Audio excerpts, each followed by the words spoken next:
Hi, this is Esther from Cemantica. I'd like to demonstrate how you can set up currencies in the Cemantica platform to measure your KPI or your ROI. Let's go on the Cemantica platform. So you can go here on the left side to settings. Let's open the menu. You go to my organization, and then you can see that currently your organization and Cemantica environment is set up with the euro currency. All right, let's see if I can add more currencies. So I go here on the left side to currencies.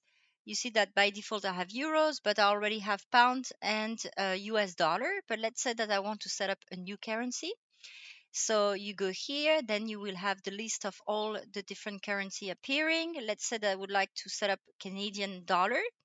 I apply it. All right, so here we go.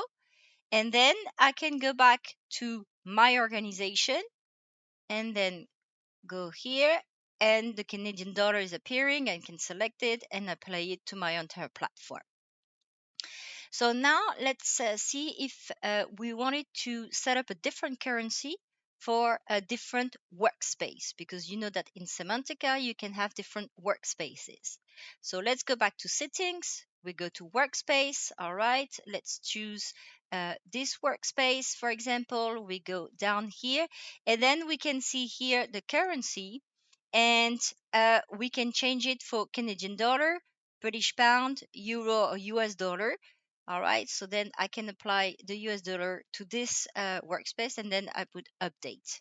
All right, so in this specific workspace, then I will have my specific currency.